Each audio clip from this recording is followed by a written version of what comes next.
I ran a poll after the latest NAM unboxing video for viewers to choose which of the unboxed items would be reviewed first.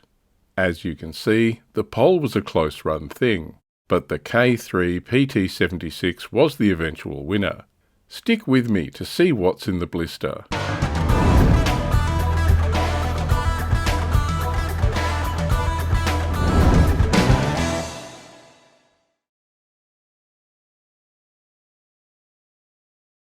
This is VPA031, the K-3 blister for NAM.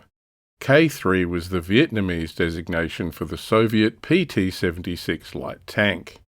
It's a 15mm resin and metal kit with a resin hull and turret and metal tracks, gun and hatches.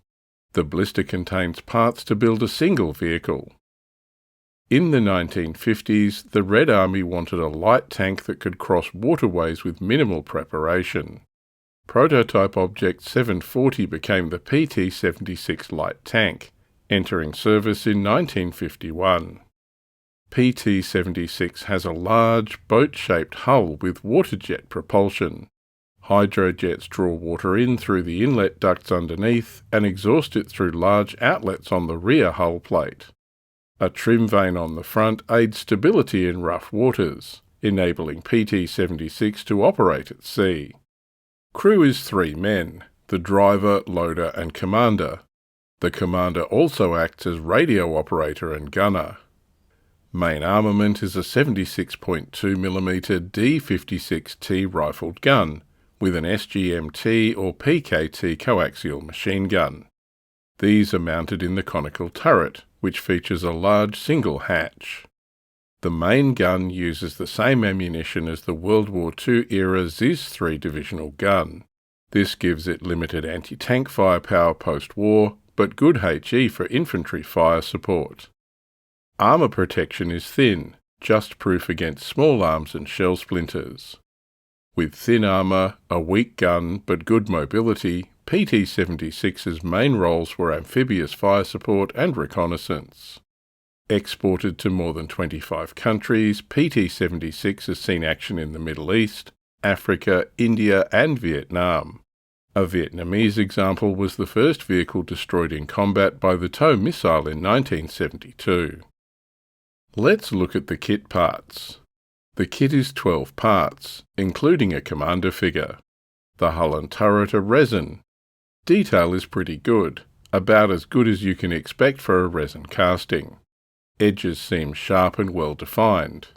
Some of the grills on the engine deck are a bit filled in, but this should dry brush up okay during painting. Tracks are one-piece parts moulded in white metal.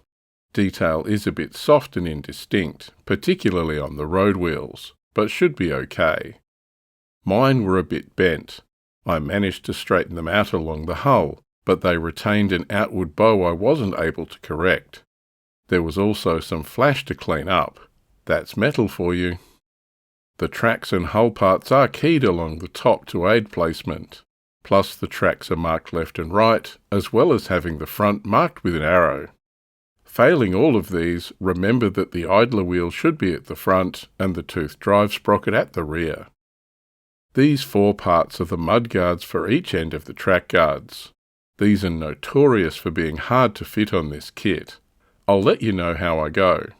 The real-world mudguards are actually quite thin, flexible rubber. The metal D56T gun fits into the mantlet moulded onto the turret.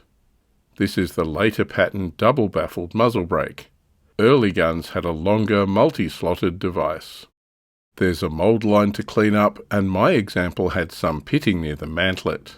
The pitting is a bit annoying, but again, not uncommon for metal parts. This kit also has a 12.7mm Dushka AA machine gun for the commander's position. This is okay after a bit of cleanup, but it's optional and I chose to leave it off my kit. The turret has only a single large hatch covering both the loader and commander's positions. This can be posed open or closed. Finally, there's a commander figure supplied. These early Battlefront metal figures are a little slender and delicate, but he'll look fine. He's sporting a Soviet-style padded tanker's helmet. So that's the parts for the Battlefront PT-76 resin and metal kit. As you can see, it builds up okay. About 80% of the build time was snipping, filing and fitting the 4 fenders.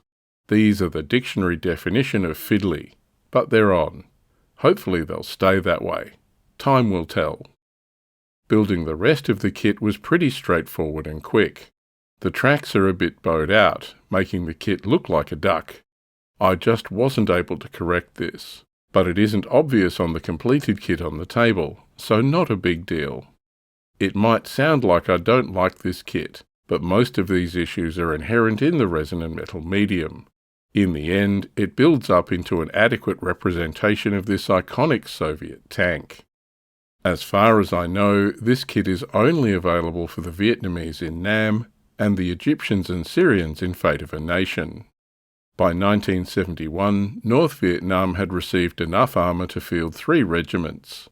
These were a mix of K1s, T-34-85s, K2s, T-54s, and K-3s, PT-76s.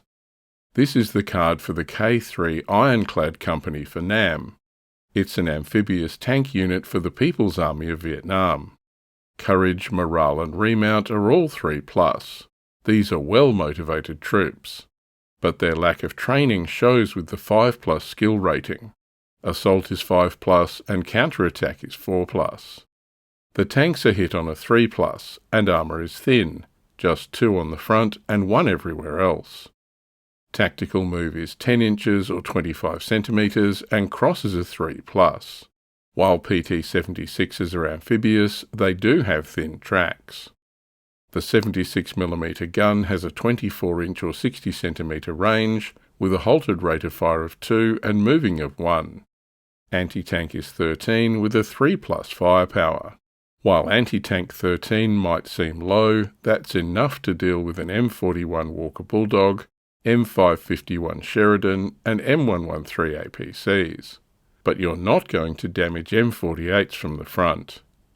The gun has the heat and stabiliser special rules.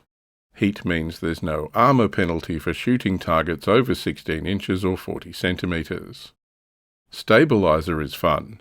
This rule lets you increase your tactical move to 14 inches or 35 centimetres, but gives you a +1 to hit penalty for firing.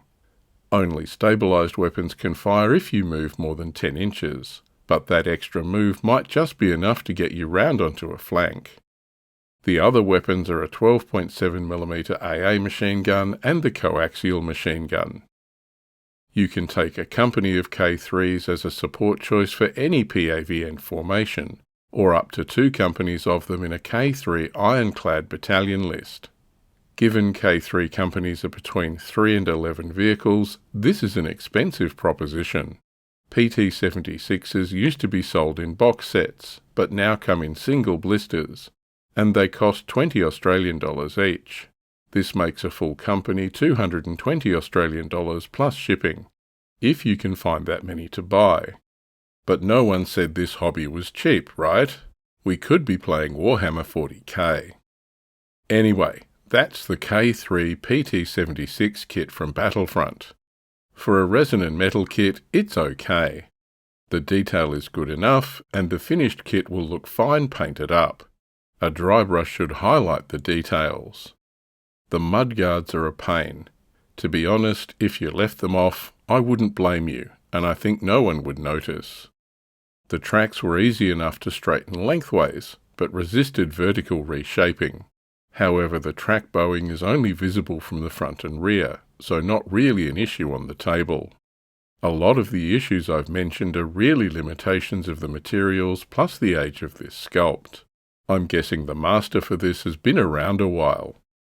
I wanted a PT-76 just to build one for my collection, and now I've got it. This isn't coming in plastic anytime soon, so I'm glad we have access to the resin and metal version. Have you built this kit? Was it for the North Vietnamese, or was it for the Egyptians or Syrians in the Middle East? How much fun did you have with the mudguards? Let us know in the comments below. Thanks for watching, see you next time, and this is probably the last video for 2023, so a happy new year to you all.